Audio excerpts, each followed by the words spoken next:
Okay. Well, Awesome.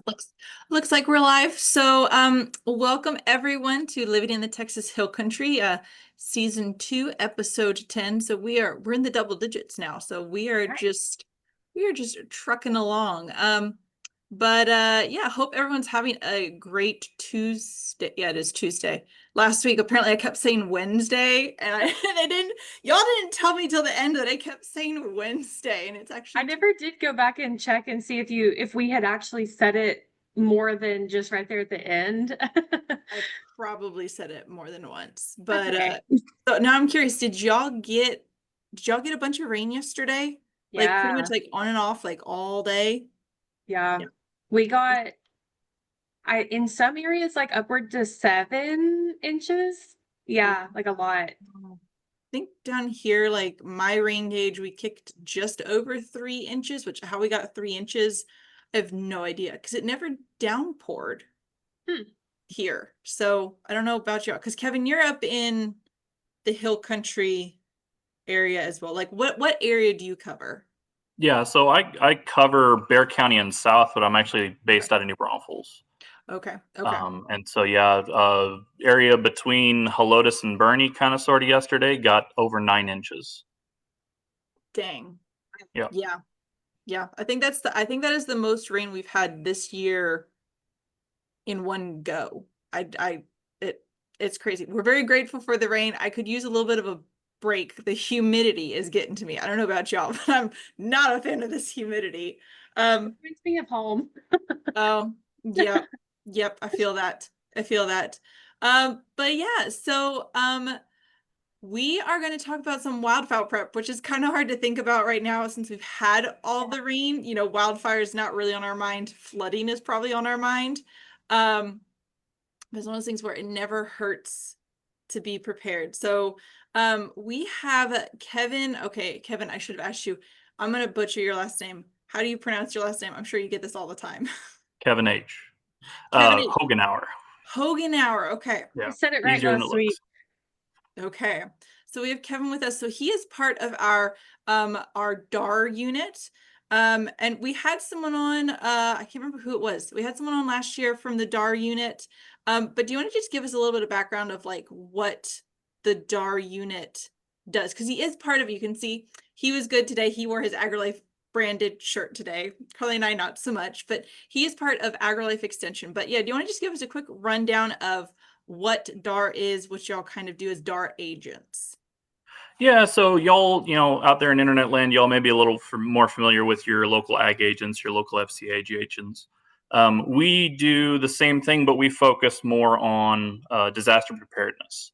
And I can link that to agriculture and I can link that to family and community health stuff. But our main bread and butter is personal safety and disaster preparedness. And so, on a normal day, what we call a blue sky event, Blue Sky Day, we will go out and do public education just like a local agent would. We aren't local, we're a state asset. There's only about 30 of us across the whole state. Um, but what we also, a big component of our work is working with emergency managers to prepare to help them with, we call it ESF 11, Emergency Support Function 11, which is Ag and Natural Resources. So helping them figure out plans for how to deal with disasters that impact animals. A lot of what we do is livestock oriented, ag oriented, but also in the pet sphere, making sure that they have readiness for that and trying to help them build capacity. And then we'll go out throughout the state and support whatever disaster is happening, from wildfires to floods to hurricanes to screwworms. Anything that the governor asks for, we'll step up and help with. So how long have you been a DAR agent? Because I think DAR agents in general are a fairly new, I'll say branch, part of extension. Yeah, so AgriLife's been doing emergency management for a while. One of the big benefits of AgriLife is that we have a presence in all 254 counties, and so for years on and off, just kind of ad hoc, agents were going out and assisting with wildfires, or a couple agents would get together and help on one of their neighboring counties. Local kind of stuff. But now, so Hurricane Harvey happened, and the state really realized how valuable that network was, because in just one or two phone calls, the governor or the emergency management coordinator, whoever for the state, could get in touch with any mayor, any county judge, any local elected official in the state of Texas in just 1 or 2 phone calls. And so they recognized that value. They created the DAR unit as its own not independent, but its own thing in 2019.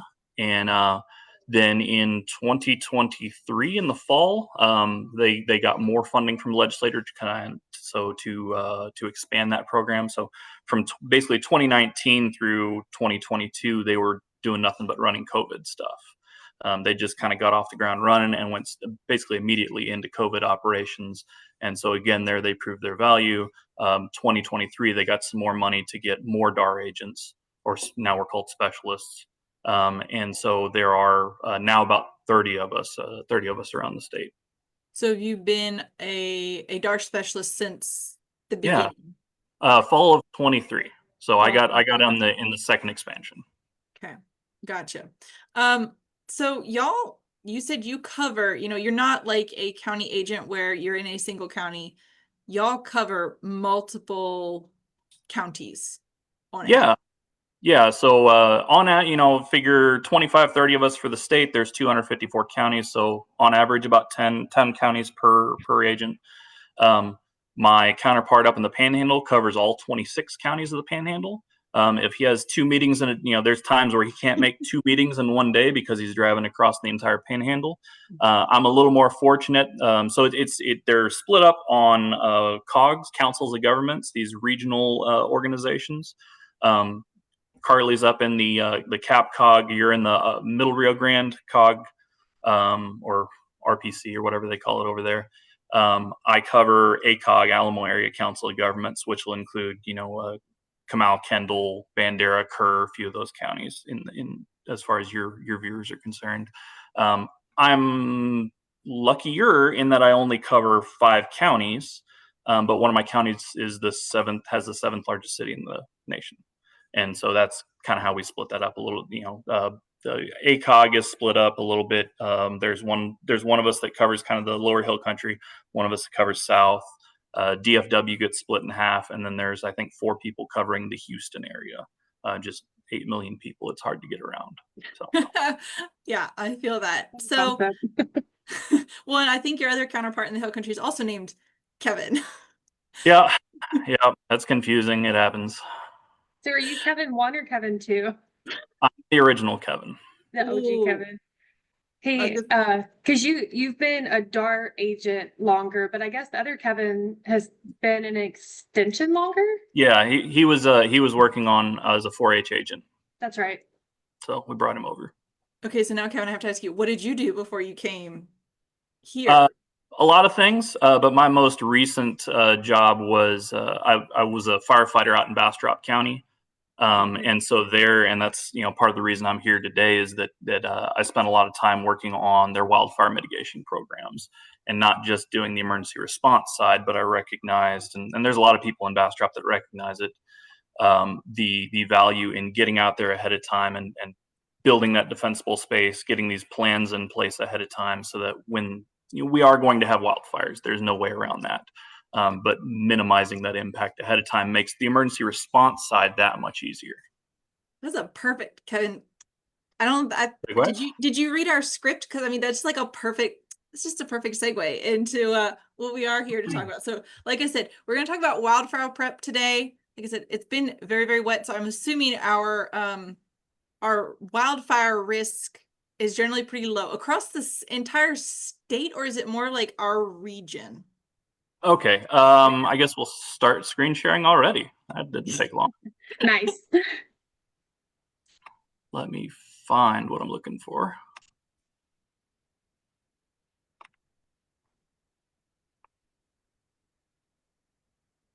So yeah, it's a common misconception. We are currently in a low severity period, right?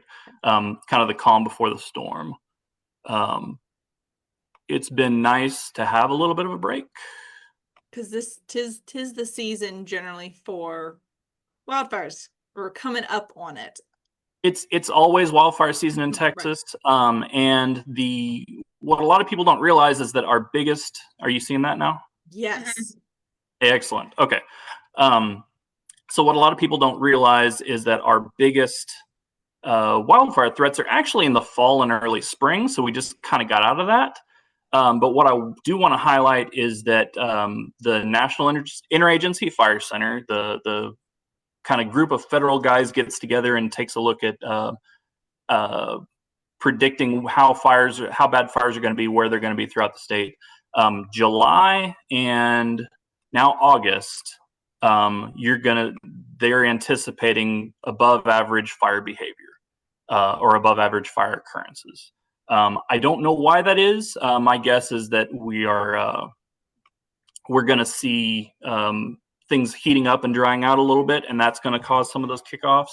Historically, our biggest concern is fall and early spring. So during the summer, July and August, it gets hot, it gets dry, but it's the worst part of July and August is that there's no wind. And so you can have those fires start off, but then they stay real small because there's no wind pushing them.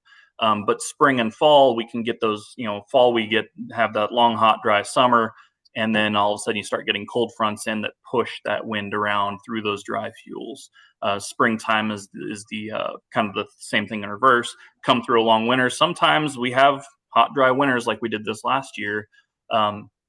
And then you start having those battling winds, the warm fronts coming out of the south, cold fronts coming out of the north during that February through about April timeframe. And that's when you see a lot of these big fires really kicking off, as we've seen Panhandle the last couple of years.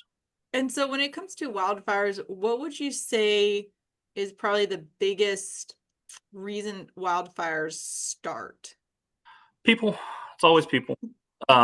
So here in Texas and most places in the country, it's two primary causes: debris burning and what we call equipment use.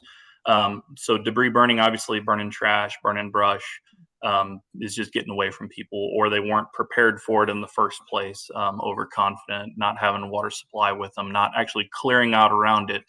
Or what happens a lot around here is folks, we're in a burn ban for 9 months, and instead of making multiple little piles that take up space, they want to do it all in one big pile, light it all off at once, and then it starts throwing embers into the neighbor's field. We get a lot of folks that, it rains 2 drops and all of a sudden, the burn ban must be off. No, the dead stuff is still dead. Like, that's still going to burn. It takes a large volume of green grass in order to slow those fires down and stop them. Gotcha. So, go ahead, Carly. Sorry. This is a very loaded question, and I know that it's like an hour-long presentation to answer it, but you brought up a good point. Like, okay, it's people. Maybe a lot of times it's your neighbor, if they're maybe not a lot of times, but sometimes it can be your neighbor. It's not even your fault. So what can landowners do to kind of prevent, if an ember falls in their yard, how does it not just light everything up? Yeah. So first things first is, and this is where I start, no matter whether you're in the city or you're out in the country, start with the house. Well, start with the family, right? Making sure that your family's prepared, because it doesn't matter if it was a power line or a cigarette butt or your neighbor burning trash in 50-mile-an-hour winds, or maybe, you were out mowing the back pasture and struck a rock, or, you could be that neighbor, right? Stuff happens. The first thing is to prepare the family, make sure that there's an evacuation plan, and family includes pets, making sure that stuff is squared away. And I think Kyra talked about it a while back when y'all had her on, just the general disaster preparedness evacuation stuff, knowing what to do, when to do it. Step 2 is preparing the house. And so making sure that what's most likely, and I'm not going to say 100% of the time, but the vast majority of the time, what burns down these houses is not necessarily having vegetation around. It's a lot of times it is an ember getting into someplace like an attic or a crack in siding.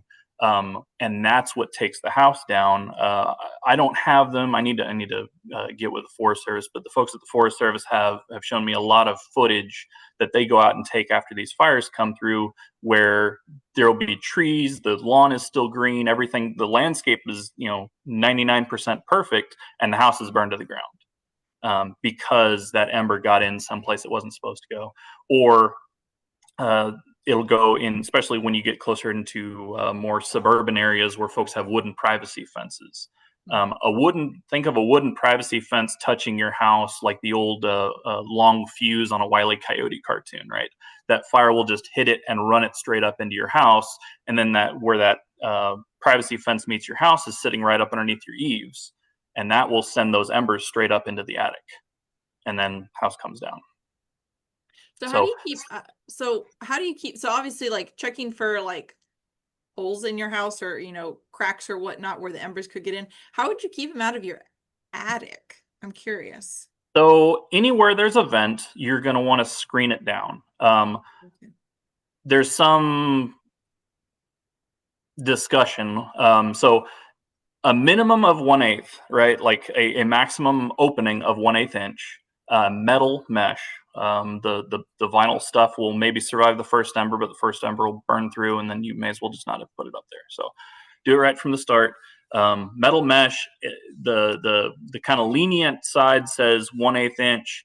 I prefer to go a little bit smaller. The problem with going smaller is that it clogs up more easily. And so you've got to be more diligent about cleaning that stuff out. A lot of folks aren't more diligent about doing that. On your big gable vents, you can actually create more surface area. So basically building a box around that gable vent and screening that in versus putting it right up against that gable vent. Does that make any sense? Yes. Yes, Yeah. it does. So the more surface area, if you've got smaller openings, the more surface area you have, the more you can actually let that air flow through there. But you do have to be kind of diligent about cleaning those out. The 1/8 inch will allow more air through, but it also allows a higher probability of having an ember get through. So that's always the trade-off right there. And then from there we can talk about going out to the vegetation and landscaping around that. Making sure your roofs are cleaned off, gutters. Every time I would go out to do a home inspection, I mean the gutters would just be chock full of stuff, and so especially a lot of the landowners now are older folks, and so it's going to be harder to get up there and get that out. So either designing your house from the start. I know Dr. Sun you had on a few weeks back talking about rainwater harvesting and his thoughts on gutter screens. I've got a different opinion, and for me, it's highly dependent on what kind of trees you have around the house. I'm a big fan of gutter screens as long as you remember to get up there and double check and make sure there's not a bunch of junk up in there. But for the average homeowner on an average day, I'm a big fan of those gutter screens, keeping stuff out of there, less work you've got to do in the long run. Gotcha. So yeah, I find that surprising that vegetation is not like the main cause. The fact that you can literally have a nice green yard and then the house is just completely gone.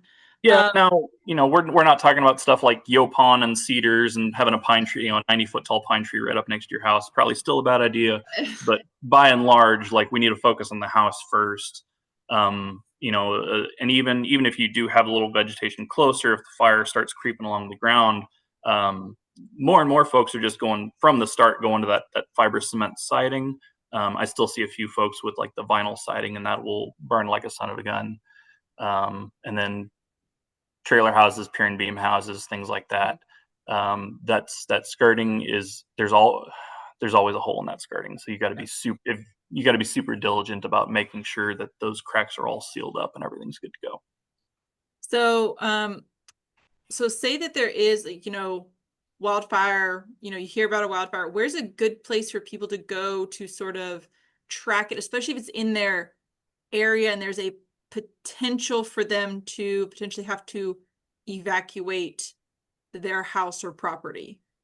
So we don't have, in places like California, they can get a week or two of advance notice when they have to evacuate.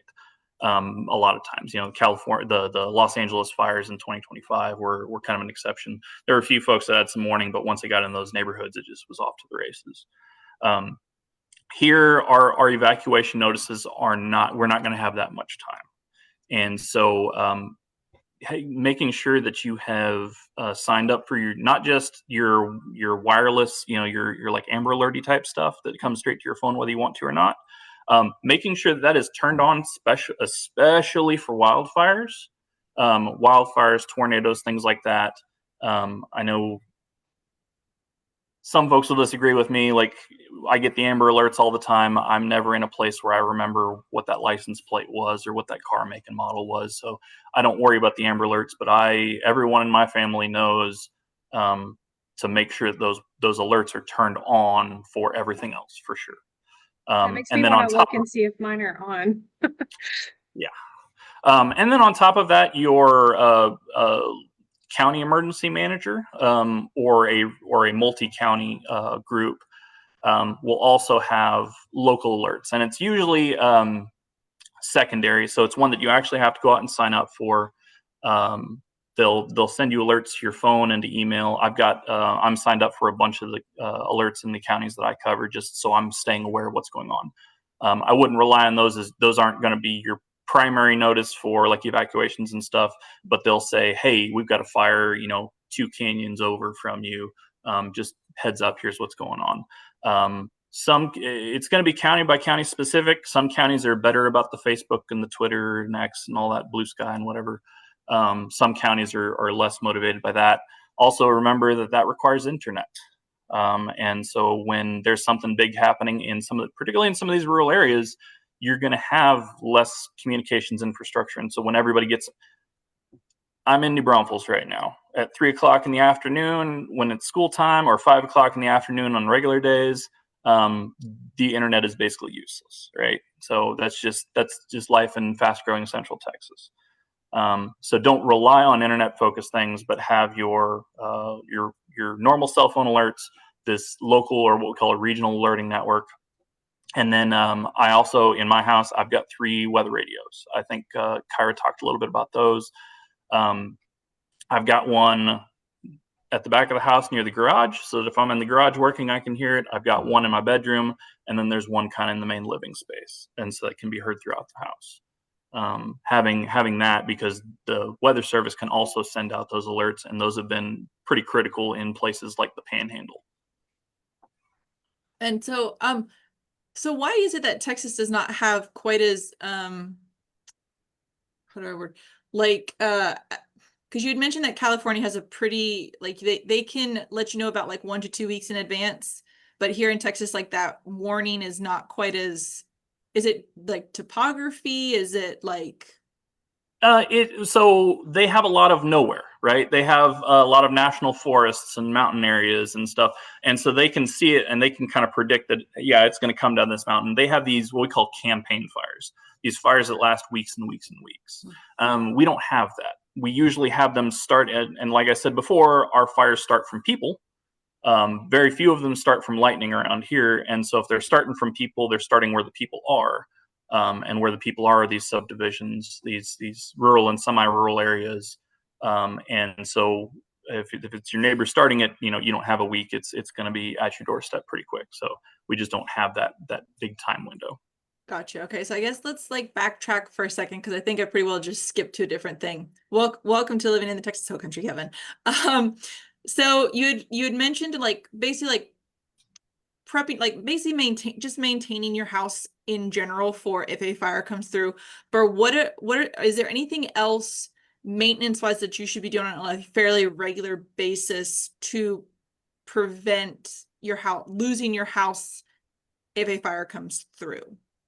Yeah, so you've got, the kind of annual checkup, or I do it a little more frequently, is just walking around the house and making sure that that everything is still in place. If the house shifts a little bit, you're going to have cracks in the siding, and so you're going to have to go caulk those cracks, get those sealed up. And then one of the biggest problems, particularly, and remember, fall and spring are hot. Are more active fire seasons, right? Fall, winter, spring. And so fall, we have leaf drop. And so going out, maintaining that, we'll call it defensible space, that area around the house. This is where we get into more like landscape and vegetation maintenance stuff. But keeping the leaves blown out from away from underneath the house, because those will trap an ember and start fire. Trimming up trees. So this time of year, we're having pretty lush growth on all these trees. You may have limbs that are growing closer and closer to the ground, we want to try to keep those up 6 to 10 feet, depending on, if you got a brand new tree, obviously you're not going to prune it up to 10 feet, right? No more than, the bottom third or bottom half at any one time.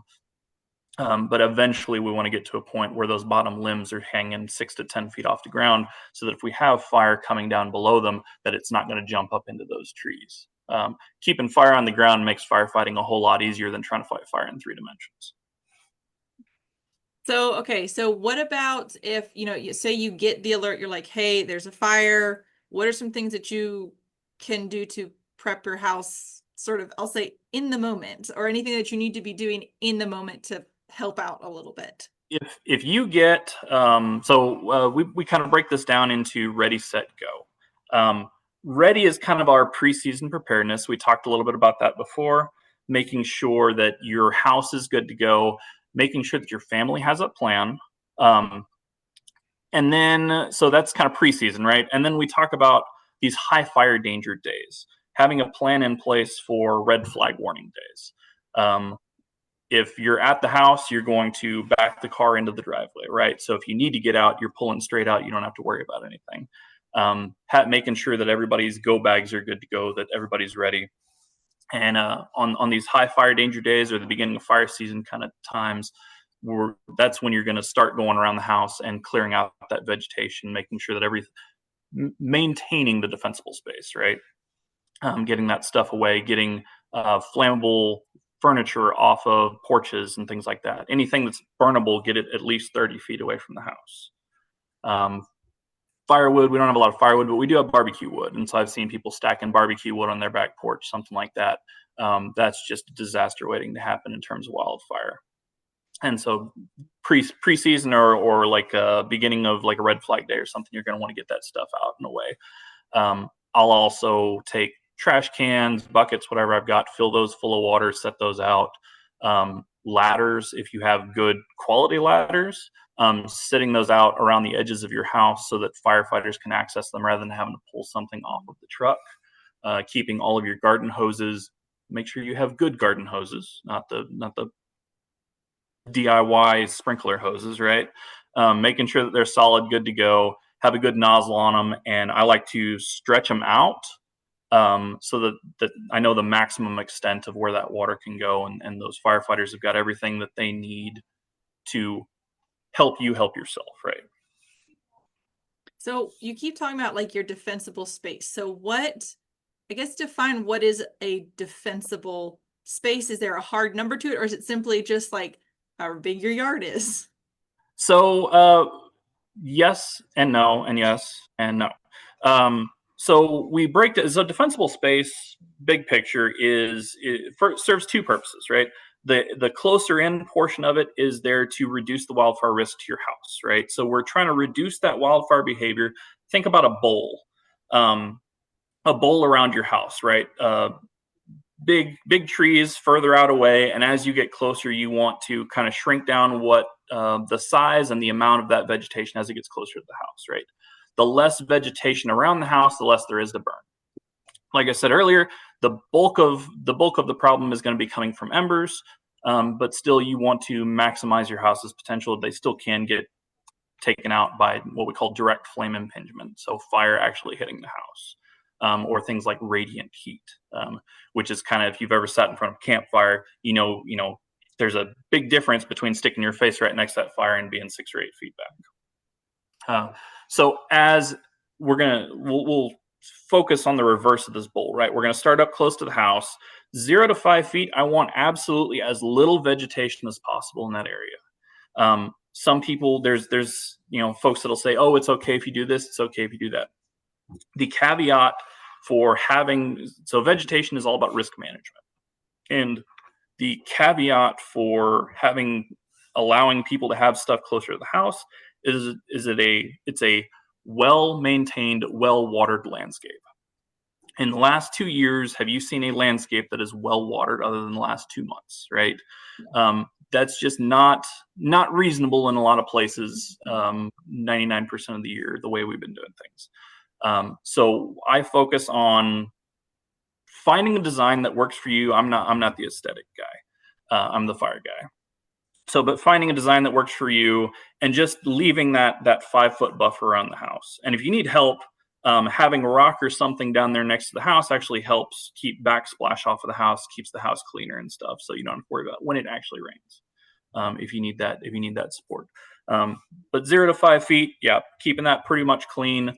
Now the 5 to 30 feet is kind of I'm giving you hard numbers, but it's going to depend, right? And so the big picture number we'll give is 5 to 30 feet. We call that clean and green. So that's more lawn space, right? Minimum of shrubs, especially, I try to avoid things like yaupons and cedars, the high flammability shrubs. And then beyond that, the 30 to 100 feet, and 100 feet is, again, a hard number. It's going to depend a lot on slope. And hill country, we have a lot of places with slope. If you built this wonderful house and it looks down over a canyon and it's nothing but cedars below you, that number needs to be a lot more than 100 feet. You need that extra buffer because that fire runs uphill, especially in cedars. It's going to be hot and nasty. And so you want to give yourself a little bit of extra space, particularly on that side. So there we'd be talking about 200 feet or more, and then we'd talk about some more changes in the landscape beyond that. But in that 30 to 100 foot, now we're talking about, you can have trees, and we're going to space those trees out. You can have more of the higher risk vegetation. So if you want to have some pine trees, if you want to have cedar trees, you can keep them a little bit further away from the house. There's some trees that are a little bit safer to work with. I know, we want to try to keep shade on the house because summer's like 9 months out of the year now. And so having things like live oaks closer to the house, they're more fire resilient, more fire resistant, and are going to provide you that shade. You can keep those a little bit closer into the house, but things like your pines and cedars and some of that stuff needs to be a little bit further out there. And that's where we're talking about making sure that everything is limbed up 6 to 10 feet off the ground, and that you've got some spacing between those canopies, right? You don't want that fire to be able to easily jump from tree to tree to tree. Gotcha. Okay. So what about, as you said, we've talked about ready, we've talked about set. What about like in your go moment? What are you doing? So go is we talked about the evacuation plan. We talked about those kits, and we can revisit that. There's plenty of good resources out there about what you need to have in your kit. But in addition to your normal like evacuation kit, is having stuff in the car or something that's on you ready to go. Long pants, long shirt. Having a mask of some sort, having safety glass, and it sounds kind of dorky, but having something to protect your eyes, because having those embers hitting your eyes is a terrible thing. Hopefully it's not going to happen around here, but go back and read some of those stories out of California, out of the Camp Fire and the LA fires and stuff. When they were evacuating, the roads got clogged up. Some of these roads I've been to in pretty much every county in the hill country, there are some death traps up there, right? Narrow roads, one way in, one way out, cedars right up and down both sides of it. Looks just like a green tunnel. That is going to be real bad if one of those is on fire. And so if somebody gets broke down or burnt out in front of you on the road, that's pretty much your only way out, right? And so you need to have a plan to get out on foot. Not a pleasant thought at all. But reading through those horror stories coming out of California, I want to make sure that everybody's prepared to have that option if they need to execute it. So having like wool blanket or something in the car, something that will stop embers, that's not going to burn. It seems like everything nowadays is made out of nylon and polyester, and that's solidified gasoline, right? You don't want to be wrapping yourself in gasoline. Making sure you've got plenty of water with you. Because it's going to be hot, dry, windy, nasty, embers in your face. So having a little bit of water would be good. And so, okay, I have to ask this question. I already know the answer, but I have to ask it for everyone else. So slight story. So there was, oh gosh, when was that? Back in 2011, maybe? I don't know. I was in college up in Wyoming. They had a big old fire up like Colorado Springs area. Mm-hmm. And everyone was like, water your yard, water your yard. I'm assuming if a fire is coming, watering your yard or turning sprinklers on is or is not going to help at the end of the day. I was gonna So ask that too. yeah, general answer is going to be no, right? If you want to water your yard, do it weeks before the fire is going to get there, right? So that ground's got time to absorb the water. Those plants have got time to increase their moisture.